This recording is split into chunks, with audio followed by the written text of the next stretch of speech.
नमस्कार दोस्तों। डर और रहस्य की दुनिया में आपका स्वागत है। दोस्तों, ये हमारा नया चैनल है और इसे आपकी सपोर्ट की ज़रूरत है।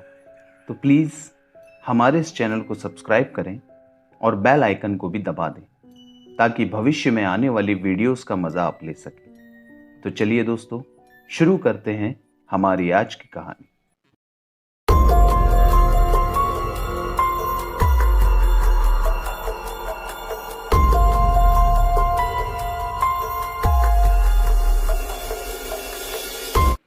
दोस्तों, हमने अक्सर सुना है कि खाली पड़े मकानों या बिल्डिंगों में प्रेत आत्माओं का वास हो जाता है। एक बार ये प्रेत जहां बस गए वहां से उनको निकालना बड़ा मुश्किल होता है। साथ ही ये प्रेत किसी दूसरे इंसान को भी उस घर में रहने ही नहीं देते। इसी तरह कुछ लोग होते हैं जो किसी एक्सीडेंट में या बीमारी के कारण अपनी इच्छा पूरी किए बिना ही इस दुनिया से चले जाते हैं, लेकिन उनकी अतृप्त इच्छाएं उन्हें मुक्त नहीं होने देती और वो यहीं पर फंस कर रह जाते हैं। ऐसी आत्माएं कभी कभी किसी चीज से बन जाती हैं, जैसे उदाहरण के लिए कोई घर, तस्वीर, ज्वेलरी, कपड़े वगैरह। और जो इंसान ऐसी किसी शापित चीज का इस्तेमाल करते हैं तो ये प्रेत उन्हें भी परेशान करने लग जाते हैं। दोस्तों, हमारी आज की कहानी भी एक ऐसी बच्ची की आत्मा की है जो मरने के बाद एक घर से बनकर रह जाती है, और उसकी वो अतृप्त इच्छा क्या होती है ये आपको कहानी के अंत में पता चलेगा। तो आखिर तक इस कहानी के साथ बने रहिए। मेरा नाम राजेश वर्मा है और मेरी उम्र 75 साल है। आज मैं आपको जो घटना बताने जा रहा हूं वो मेरे साथ 47 साल पहले घटित हुई थी। मेरी उम्र उस वक्त लगभग 28 साल थी। मैं उत्तर प्रदेश राज्य के झांसी का रहने वाला हूं। मेरा बचपन बहुत ही गरीबी में बीता था। मेरे पिता एक सरकारी दफ्तर में प्यून का काम करते थे। मेरी मां को टीबी की बीमारी थी। मेरे पिता की कमाई का आधा भाग तो मां के इलाज में ही खर्च हो जाता था, और जो बचता था उससे मकान का किराया, घर खर्च वगैरह हम लोग बड़ी मुश्किल से चला पाते थे। मैं भी एक खैराती स्कूल में पढ़ने जाता था और शाम को स्कूल से घर आकर एक अगरबत्ती बनाने के कारखाने में काम करता था। अब बड़ी मुश्किल से मेरा भी खर्चा निकल पाता था, क्योंकि अब वहां मुझे ज्यादा पैसा तो मिलता नहीं था अगरबत्ती बनाने में, मगर ठीक है, काम चल रहा था। फिर धीरे धीरे मैं बड़ा होता गया और अपनी 12वीं तक की पढ़ाई मैंने पूरी की। अब उसी वक्त मेरी माँ चल बसी और घर में सिर्फ मैं और मेरे पिता ही बचे थे। अब एक औरत की अहमियत आपको तब पता चलती है जब वो आपके साथ मौजूद ना हो। माँ के जाने के बाद हमारे घर में खाने के लाले पड़ गए। अब आप लोग कहेंगे कि माँ थोड़ी कमाती थी, वो तो बेचारी बीमार थी, फिर खाने के लाले कैसे? ये बात कुछ समझ में नहीं आई। अरे भाई, भले ही हम दोनों कमाने वाले थे, पर खाना तो माँ ही बनाती थी ना। अच्छा, मेरे पिता को कभी खाना बनाने की जरूरत नहीं पड़ी और मुझे खाना बनाने में बिल्कुल भी इंटरेस्ट नहीं था। तो ऐसे में माँ के चले जाने के बाद खाने के तो लाले ही पड़ गए ना हम लोगों के। फिर कुछ दिन तो हम लोगों ने कुछ भी कच्चा पक्का वगैरह पका कर खाया, काम चलाया, पर समझ में आया कि ये हमारे बस की बात तो नहीं है। अब जरूरत थी घर में एक महिला की जो हमारे लिए खाना पका सके, पर हमारी हैसियत तो इतनी थी नहीं कि हम किसी काम वाली को रख सकें जो पैसे लेकर हमारे लिए खाना बना दे। तो मेरे मौसा जी ने पिताजी को सलाह दी कि राजेश की शादी कर दो। अब इससे घर में बहू भी आ जाएगी और खाना बनाने की समस्या भी दूर हो जाएगी। अब आप लोग तो समझते हैं ना, रिश्तेदार तो होते ही ऐसे हैं। अब मैं चाहकर भी पिताजी से कुछ कह तो सकता नहीं था कि मुझे शादी नहीं करनी है, क्योंकि मेरे पिता के सामने तो मेरी एक भी नहीं चलती थी। फिर होना क्या था, शुरू हो गया लड़कियों को देखने का सिलसिला। पर असल में बात उल्टी थी। मैं लड़कियों को नहीं देखता था, बल्कि लड़कियां मुझे देखती थी। मतलब मुझे पसंद या नापसंद करने का अधिकार उनको था। अब क्या करूं? आपको पता तो है, वैसे गरीब लड़के से भला कौन शादी करना चाहेगा। आखिरकार एक दिन एक लड़की को मैं पसंद आ ही गया। वो दिखने में तो ठीक ठाक थी और एक गरीब घर से बिलोंग करती थी। किसी तरह मंदिर से हमारी शादी हुई और 1 साल बाद हमें एक सुंदर सी बेटी हुई। मेरी बेटी मेरे लिए किस्मत लेकर आई थी। मैंने रेलवे में नौकरी के लिए अप्लाई कर दिया और मेरा सिलेक्शन भी हो गया। अपनी काबिलियत के दम पर मैं आगे बढ़ता गया और जल्द ही ऑफिसर पद पर पहुंच गया। इसी बीच मेरा एक बेटा भी हो गया। मेरी बेटी का नाम पलक और बेटे का नाम रवि था। चारों तरफ से खुशियां ही खुशियां आ रही थी। पर फिर एक दिन अचानक मेरी बीवी छत की सीढ़ी से फिसल गई और नीचे आ गिरी। नीचे गिरने के कारण उसके सर पर गहरी चोट लग गई और उसे पैरालिसिस का अटैक आ गया। लगभग 15 दिन वो अस्पताल में रही। फिर उसके बाद वो भी हमें छोड़कर चली गई। अब घर में बस मैं और मेरे दोनों बच्चे ही बचे थे, क्योंकि मेरे पिता भी लगभग 2 साल पहले बीमारी से चल बचे थे। मेरी बेटी की उम्र लगभग 7 साल और बेटे की 4 साल थी। जैसे तैसे वक्त बीता और ये सन 1975 का वक्त था, जब मेरा तबादला जबलपुर हो गया। अब दोस्तों, यहां से शुरू होती है वो घटना जिसके कारण मैं और मेरे दोनों बच्चे खौफजदा हो गए थे। मैं अपने दोनों बच्चों के साथ जबलपुर स्टेशन पहुंचा। वहां हमें रिसीव करने के लिए मेरे जूनियर मिश्रा जी पहले से स्टेशन पहुंचे हुए थे। स्टेशन से वो हम लोगों को एक बंगले पर ले गए, जो मुझे डिपार्टमेंट की ओर से मिला हुआ था। बंगले के बाहर पहुंचकर हमने देखा कि वो बंगला बहुत पुराना था। मतलब लगभग अंग्रेजों के जमाने का था और बहुत बड़ा बंगला था, लेकिन था काफी पुराना। बंगले के चारों ओर बड़ी बड़ी झाड़ियां उगी हुई थी और उसे देखकर साफ पता चल रहा था कि ये बंगला जो है वो एक लंबे वक्त से वीरान पड़ा है और इसकी देखरेख करने वाला भी कोई नहीं है। मिश्रा जी हम लोगों को बंगले के अंदर लेकर गए और अंदर साफ सफाई थी, यानी कि हम लोग वहां पे शिफ्ट हो रहे हैं, इसलिए काफी साफ सफाई की गई थी बंगले के अंदर। और तकरीबन उस समय शाम के 7 बज रहे थे, तो शर्मा जी हमारे लिए भी खाना पैक करा कर ले आए थे। हम सब ने मिलकर खाना खाया और फिर शर्मा जी के साथ बातों का सिलसिला मेरा शुरू हो गया। अब पहले तो शर्मा जी ने डिपार्टमेंट और काम की कुछ बातें की। उसके बाद उन्होंने बताया कि कल सुबह माली को बुला लिया है, तो वो आकर आपकी सारी झाड़ियां जो है वो साफ कर देगा और जो गार्डन है वो साफ हो जाएगा, यानी कि जो भी गार्डन खराब हो गया है, गंदा हो गया है, उसे साफ कर दिया जाएगा और बच्चे भी फिर वहां आसानी से खेल सकते हैं। उन्होंने एक खाना बनाने वाली महिला को भी बुलाया था, उसे भी संपर्क करके रखा था और उस महिला का नाम शीला था। और मिश्रा जी ने बताया कि शीला रोज सुबह आकर चाय नाश्ता और दोपहर का खाना बना देगी। बच्चों की देखरेख के लिए वो दिन भर घर में रहेगी, लेकिन शाम को 7 बजे वो अपने घर चली जाया करेगी। चलो, शर्मा जी ने एक टाइम के खाने की टेंशन तो दूर कर दी थी, लेकिन रात का खाना तो मुझे ही बनाना था। अब खैर इतना तो मैं कर ही सकता था। उसके बाद मैंने शर्मा जी से अपने बच्चों के स्कूल में एडमिशन कराने की बात की, तो वो बोले कि एक अच्छे स्कूल का प्रिंसिपल उनका दोस्त है और उन्होंने प्रिंसिपल से बात भी कर ली है, इसलिए एडमिशन की कोई टेंशन नहीं।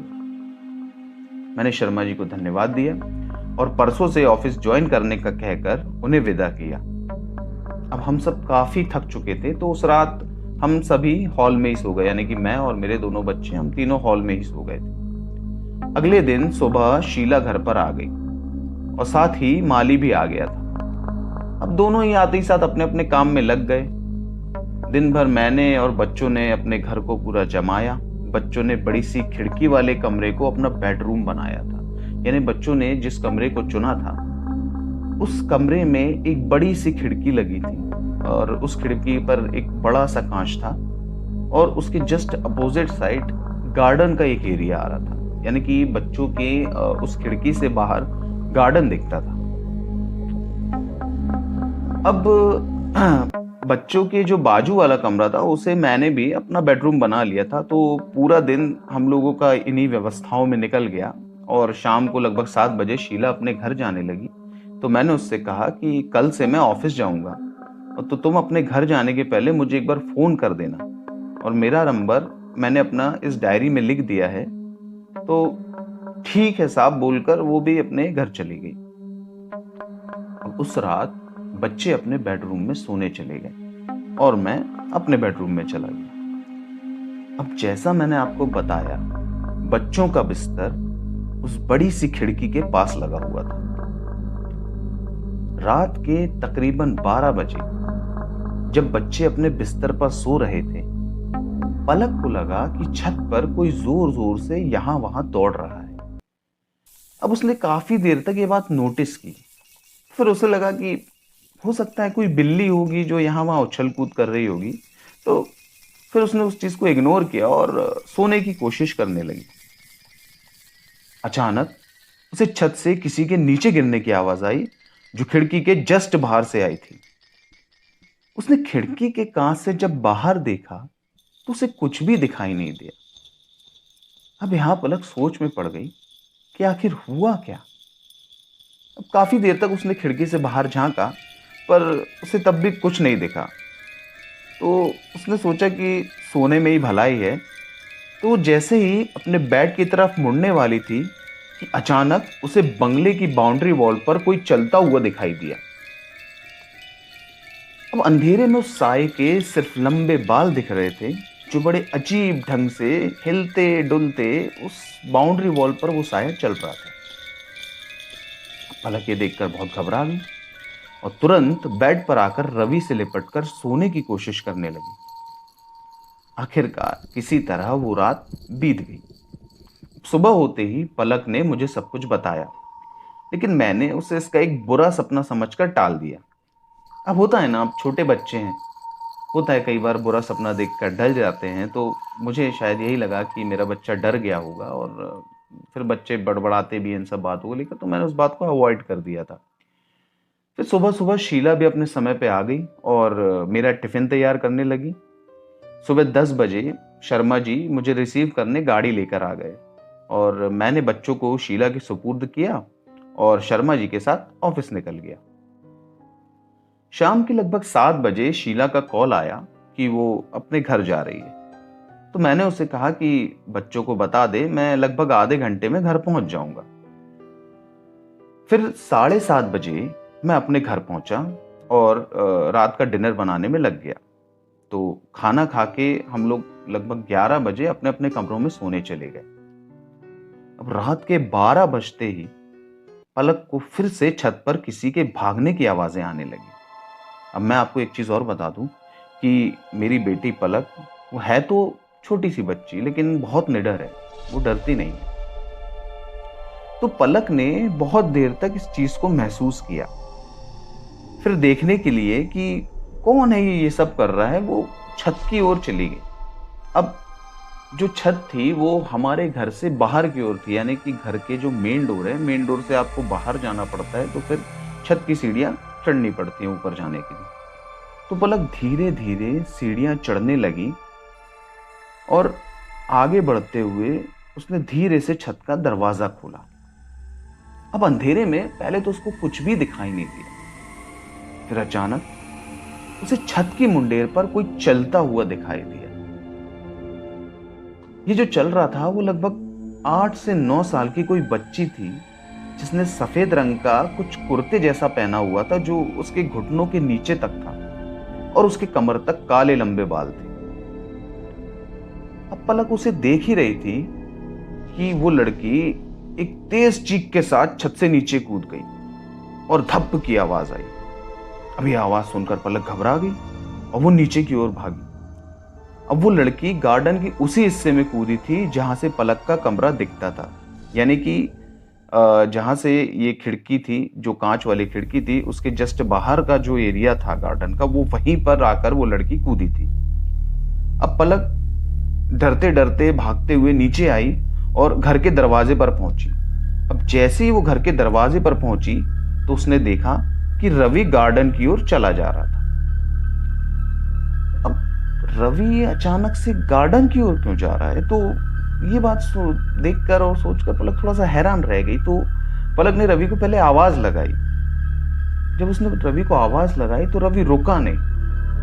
अब पलक रवि को पकड़ने के लिए उसके पीछे भागी और रवि जो है वो एक जगह पर पहुंचकर रुक गया। अच्छा, अब रवि जहां रुका था ये वही रुका था जहां से वो कमरे की खिड़की दिखती थी, यानी कि जहां से वो लड़की नीचे गिरी थी उसी जगह पर जाकर रवि रुक गया।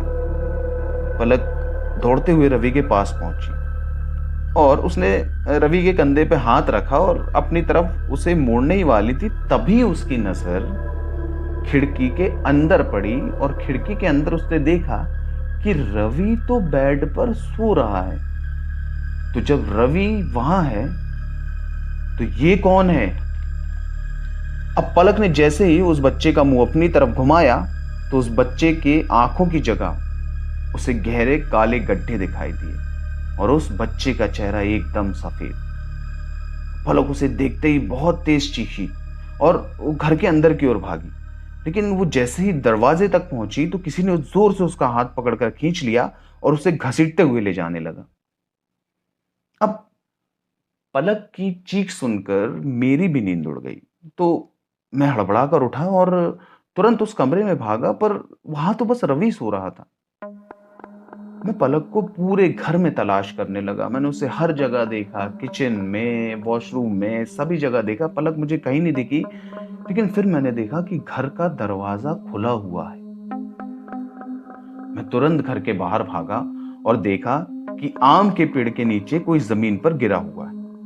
अब आम का पेड़ यानी कि जो हमारा गार्डन था वो गार्डन से लगा हुआ, उसी गार्डन एरिया में आम का पेड़ लगा हुआ था। तो मैं जैसे ही वहां पहुंचा तो मुझे लगा कि कोई गिरा हुआ, और मैंने जैसे ही उसे उठाकर देखा तो वो मेरी बच्ची पलक थी जो बेहोश पड़ी थी और उसकी कलाई पर किसी के हाथों के निशान। मैं उसे देखकर घबरा गया और तुरंत घर के अंदर ले आया और डॉक्टर को फोन लगाया। अब वो डॉक्टर मेरे परिचित के थे, तो जल्द ही वो आ गए और उन्होंने चेकअप किया और पलक को एक इंजेक्शन दिया, साथ ही कुछ दवाइयां भी दी और कहा कि घबराने की कोई जरूरत नहीं है, बच्ची को सुबह तक होश आ जाएगा। लेकिन ये बेहोश कैसे हुई? अब डॉक्टर के सवाल का जवाब मैं तब दे पाता ना जब खुद मुझे पता होता कि असल में हुआ क्या है। फिर मुझे याद आया पलक के हाथों पर बना वो निशान। तो मैंने तुरंत पलक के उस हाथ को उठाया और जैसे ही उस निशान को देखने की कोशिश की तो मैंने देखा कि वहां से निशान गायब। मैं डॉक्टर को क्या दिखाऊं? खैर, मुझे भी कुछ समझ में नहीं आ रहा था कि आखिर हो क्या रहा है। और फिर डॉक्टर भी अपने घर से चले गए, यानी कि उनका काम हो गया, तो वो वहां से निकल गए थे और सारी रात मैं अपने बच्चे को सीने से लगाकर जागता रहा। पलक तो बेहोश थी। खैर, किसी तरह वो रात निकली और अगली सुबह जब पलक को होश आया तो एकदम से फिर घबराने लगी। अब मैंने उसे संभाला, सहारा दिया और प्यार से पूछा तो उसने पिछली रात हुई सारी घटना मुझे बता दी। अब वैसे तो मैं इन सब बातों पर यकीन करता नहीं और शायद पलक की बातों को भी मैं वहम ही मानता, लेकिन मैंने भी उसके हाथ में उस निशान को देखा था जो अचानक मेरे देखते हुए गायब हो गया था। तो मुझे भी लगा कि हो ना हो कुछ तो गड़बड़ जरूर है। फिर कुछ समय बाद शर्मा जी मुझे ऑफिस ले जाने के लिए पिकअप करने आए, तो मैंने उन्हें बिठाकर रात की सारी बात बताई। अब मुझे लगा शर्मा जी को मेरी बात पर भरोसा नहीं होगा, लेकिन उन्होंने कहा, सर मुझे लगता है पलक बिटिया पर किसी प्रेत का साया है जो उसे नुकसान पहुंचाना चाहता है। तो मैंने उनसे कहा, शर्मा जी मुझे बताइए कि मैं क्या करूं? शर्मा जी ने कहा, सर अभी आप तो ऑफिस चलिए, वहीं बात करते हैं। तो मैंने कहा, शर्मा जी मैं बच्चों को ऐसा अकेला छोड़कर नहीं जा सकता, आप मेरी परेशानी समझिए, मुझे कोई उपाय बताइए। शर्मा जी ने कहा, कि दिन के वक्त बच्चों को कोई खतरा नहीं है सर, मेरी बात मानिए, पर फिर भी आपको लगता है तो एक काम करते हैं, उन्हें मेरे घर पर छोड़ देते हैं और मेरी पत्नी उनका ख्याल रख लेगी। फिर मैंने कहा कि शर्मा जी, इसका उपाय तो बताइए कुछ। तो उन्होंने कहा कि सर, इस बारे में घर में बात करना ठीक नहीं, अब हो ना हो जो भी है वो कहीं ना कहीं इस घर से जुड़ा हुआ है, ऐसा मुझे लगता है। तो इसलिए हम एक काम करते हैं, हम ऑफिस में इस बारे में बात करेंगे। फिर बच्चों को शर्मा जी के घर छोड़कर हम ऑफिस निकल गए। लंच टाइम में शर्मा जी मुझसे बोले, चलिए सर, हमें किसी से मिलने जाना है। तो मैंने पूछा, शर्मा जी अभी इस वक्त हम कहाँ जाएंगे? तो उन्होंने कहा, सर आप चलिए मेरे साथ, सफर लंबा है, हम गाड़ी में बैठकर बात करेंगे। अब दोपहर के 1 बजे हम लोग गाड़ी में बैठकर निकल गए। मैंने शर्मा जी से पूछा कि शर्मा जी, अब तो बताइए हम लोग जा कहाँ रहे हैं? शर्मा जी ने कहा, सर हम एक साधिका से मिलने जा रहे हैं, उनका नाम है रामेश्वरी। रामेश्वरी एक तंत्र साधिका है और गौणी विद्या की भी अच्छी जानकार है। उन्होंने कई लोगों को प्रेत बाधा से मुक्त किया है और हम उन्हें ही चलकर अपनी परेशानी बताते हैं।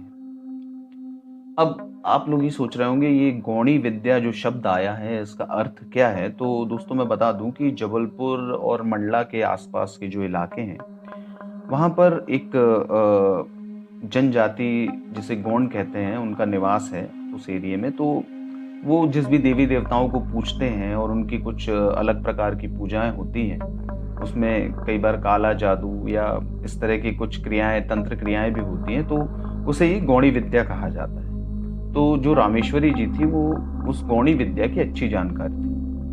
तो फिर लगभग आधा घंटा चलने के बाद हम लोग 30 किलोमीटर का सफर तय किया और एक गांव में पहुंचे और एक झोपड़ी के सामने शर्मा जी ने गाड़ी खड़ी कर दी। शर्मा जी ने उस झोपड़ी का दरवाजा खटखटाया तो एक अधेड़ उम्र की औरत ने दरवाजा खोला। उस औरत ने माथे पर एक गोल सा बड़ा टीका लगाया हुआ था। उसकी ठुड्डी और गले पर गुदना गुदा हुआ था।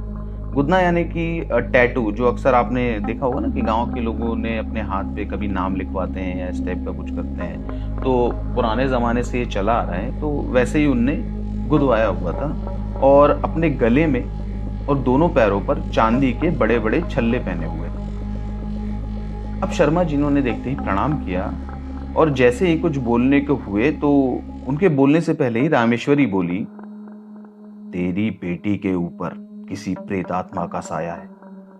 वो कल रात उसे अपने साथ ले जाने की कोशिश भी कर चुकी है।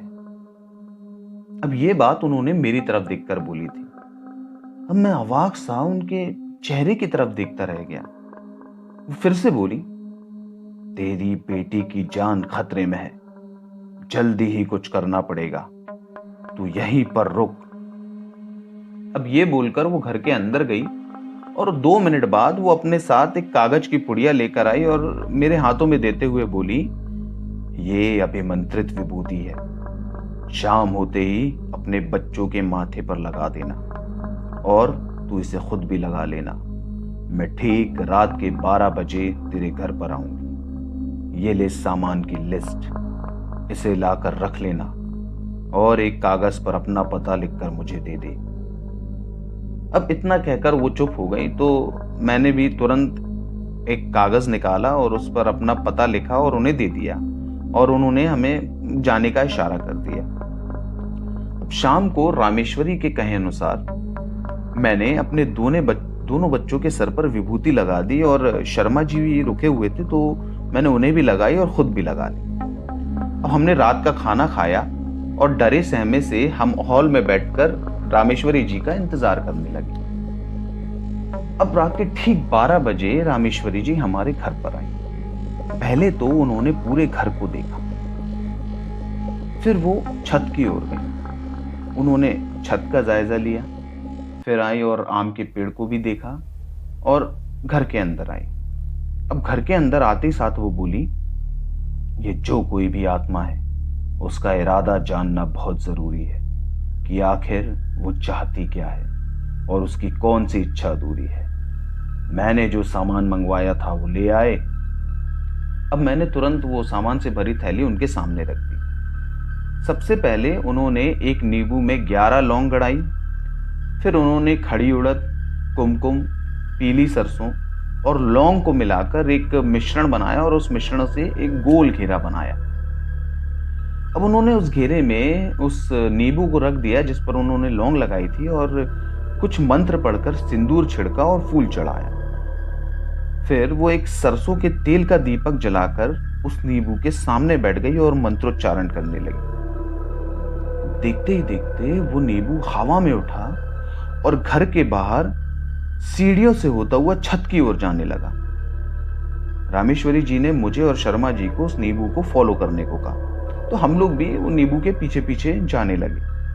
अब छत पर जाकर हम देखते हैं कि वो नींबू कुछ देर हवा में रहा, फिर छत की मुंडेर से एकदम से नीचे गिरा और नींबू जैसे ही नीचे गिरा, यकीन मानिए धड़ाम की आवाज आई और वो उसी जगह पर गिरा था जिस जगह पर गार्डन का वही हिस्सा था जिसके सामने से बच्चों का वो कमरा था और वो कांच वाली खिड़की थी और जहां मेरी बेटी ने कल उस लड़की को गिरते देखा था। अब नीचे गिरा तो वो नींबू फट के बिखर गया और उसमें से लाल रंग का पानी निकलकर चारों ओर फैल गया। अब आप लोगों ने अक्सर देखा होगा कि कभी कोई सुसाइड करता है या ऊंची मंजिल से नीचे गिरता है तो जब उसका शरीर जमीन से टकराता है तो टकराने के बाद शरीर फट जाता है और फटने के बाद खून जैसे चारों ओर फैल जाता है। बस उसी तरह से नींबू गिरा और नींबू से कुछ लाल पानी निकलकर चारों ओर फैल गया जैसे कि खून फैला हो। फिर हम तुरंत नीचे आए और रामेश्वरी जी को सारी बात बताई। तो हमारी बातें सुनकर उन्होंने कहा, इसका मतलब ये प्रेत आत्मा जो कोई भी है, इसकी मौत छत से गिरकर उसी जगह हुई जहां पर वो नींबू फटकर बिखरा हुआ है। फिर कुछ देर बाद उन्होंने उन्हीं सारी चीजों से 2 और बड़े गोल घेरे बनाए। एक घेरे में उन्होंने मुझे, शर्मा जी को और रवि को बिठाया और कहा कि चाहे कुछ भी हो जाए, अपनी आंखें तब तक मत खोलना जब तक मैं ना कहूं और ना ही इस घेरे से बाहर निकलने की कोशिश करना। अब दूसरे घेरे में उन्होंने पलक को बिठाया और एक नींबू को उसके सर से 7 बार उतारते हुए उसके कुछ बाल काट लिए और नींबू में लगी लौंग के साथ उन बालों को लपेट दिया। फिर उस नींबू को भी उन्होंने पुराने वाले नींबू जिस घेरे में रखा था, पुराना वाला नींबू वहीं पे रख दिया, यानी कि वो जो शुरू में घेरा बनाया था वो लौंग वाला नींबू, उसी वाले घेरे में इस नींबू को भी रख दिया और जोर जोर से मंत्रोच्चारण करने लगी।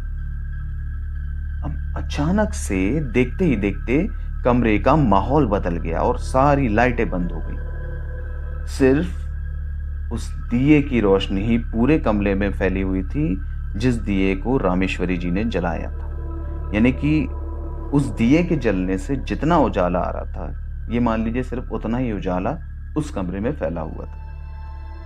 धीरे धीरे पलक का शरीर हिलने लगा और अचानक से उसने रोना शुरू कर दिया। मैंने भले ही आंखें बंद की हुई थी पर सुनाई तो मुझे सब दे रहा था, तो मैं ये सुन रहा था कि पलक जोर जोर से रोने लगी है।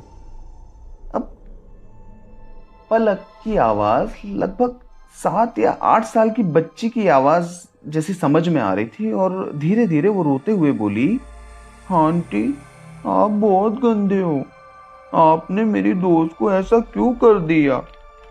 देखो ये लाल वाले सर्कल से वो बाहर भी नहीं निकल पा रही है। अब इस तरह से किसी बच्ची की आवाज सुनकर रामेश्वरी जी भी शॉक्ड हो गई थी, उन्हें भी शौक लगा। अच्छा, उन्हें समझने में बिल्कुल भी देर नहीं लगी कि ये किसी न किसी बच्चे की आत्मा है। तो उन्होंने बड़े प्यार से उससे पूछा, बेटा आप कौन हो, आपका नाम क्या है? तो उस बच्ची ने बड़ी मासूमियत से बोला, आंटी मेरा नाम नेहा है और ये मेरा घर है। मैं कितने सालों से अकेली रह रही थी, मेरा कोई दोस्त भी नहीं था। अब पलक को मैं अपना दोस्त बनाना चाहती थी, वो मुझे देखकर डर गई और बेहोश हो गई। मैं उसे अपने साथ वो आम के पेड़ पर ले जा रही थी। आंटी आपको पता है वो आम के पेड़ पे ना बहुत मजा आता है, मैं उसकी डाली पकड़कर झूलती थी। और तो मैं पलक को भी उसी पे ले जा रही थी कि वो मेरे साथ खेलती, वरना ये अंकल दौड़ के आ गए और पलक को उठा कर ले गए। मैं अंकल से डर गई थी, तो डांट ना खाऊं इसलिए ना मैं पेड़ के पीछे छिप गई। फिर मैं रात में सो गई। फिर जब मैं अभी उठी शाम को तो मैंने देखा तो पलक यहाँ पर बेहोश पड़ी थी। फिर मैं पलक को उठाकर ले जाने लगी थी, पलक को खेलने ले जाने जा रही थी तो देखा, मैंने उसे छुआ तो मुझे झटका लगा। अब मुझे झटका क्यों लगा? ये गंदे अंकल ने ना सबको पाउडर लगा दिया था और उससे मुझे जलन होने लगी और मैं भागकर पेड़ पे चढ़ के बैठ गई।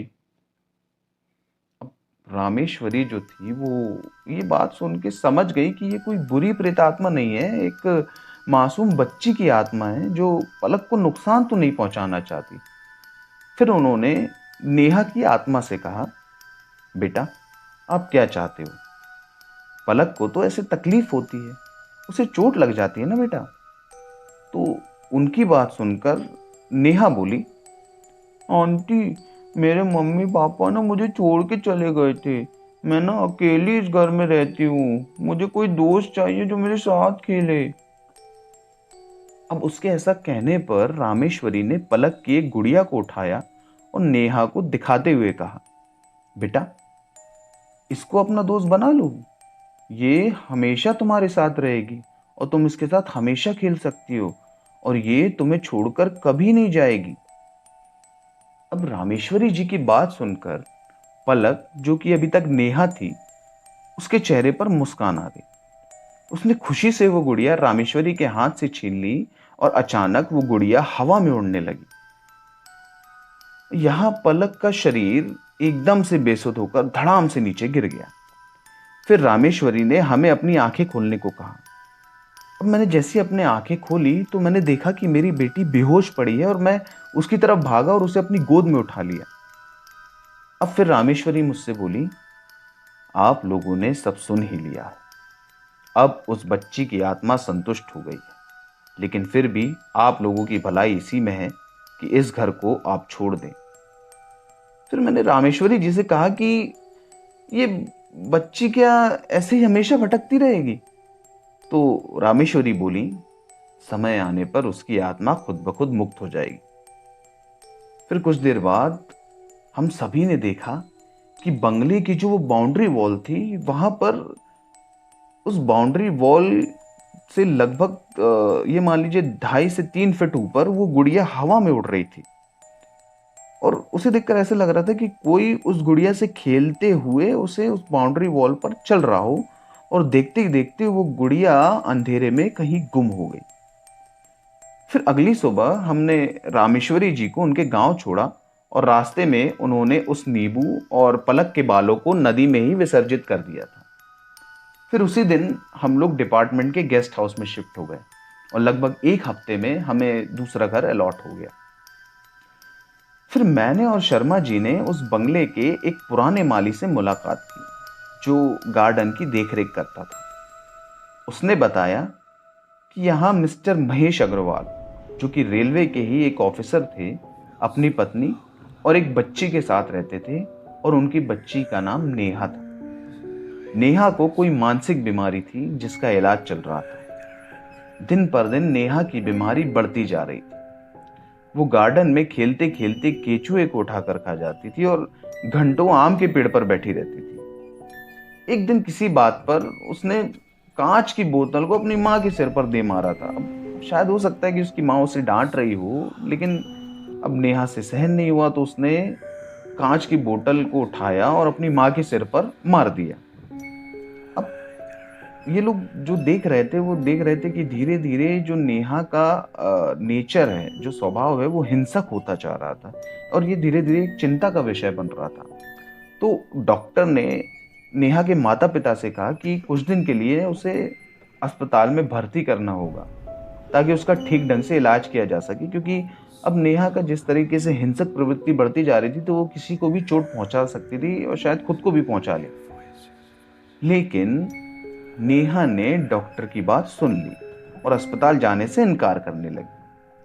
अब नेहा के मम्मी पापा ने जबरदस्ती उसे अस्पताल ले जाने की कोशिश की, जब वो उसे अस्पताल लेकर जा रहे थे तो वो अपने पापा के हाथ पर काट कर छत की ओर भाग गई और अचानक उसने छत की मुंडेर पे चढ़कर वहां से नीचे छलांग लगा दी। अब नीचे गिरने के कारण उसके सिर पर एक गहरी चोट आ गई और खून ज्यादा बह गया तो उस बेचारी बच्ची की वहीं पर मौत हो गई। अब ये सदमा उसके माँ बाप बर्दाश्त नहीं कर पाए और महेश जी ने भी अपना ट्रांसफर कहीं और करवा लिया और उस घटना के बाद से ये बंगला हमेशा के लिए खाली ही रहा। अब माली की बात सुनकर हमें सारी सच्चाई समझ में आ गई कि असल में यहां जो कुछ भी हुआ उसके पीछे कारण क्या था। तो दोस्तों, कसूर ना तो उस बच्ची का था कि वो मानसिक रूप से बीमार थी, ना तो उसके माँ बाप का था जो सिर्फ अपनी बच्ची को ठीक करना चाहते थे। यहां कसूर तो हालातों का था। पर क्या करें, होनी तो होकर रहती है। नियति बड़ी कठोर होती है, वो किसी पे दया नहीं करती, चाहे वो कोई बड़ा हो या बच्चा। तो आज की ये कहानी यहीं पे खत्म लग होती है। दोस्तों, आपको कहानी अच्छी लगी हो तो प्लीज कमेंट करें, लाइक करें, सब्सक्राइब करें और आप मेरी आवाज में यदि आपकी कोई आप बीती या किसी घटना को सुनना चाहते हैं तो डिस्क्रिप्शन में दी हुई ईमेल आईडी पर अपनी कहानी हमें भेज सकते हैं। तो चलिए दोस्तों, मिलते हैं अगली वीडियो में। तब तक के लिए जय महाकाल।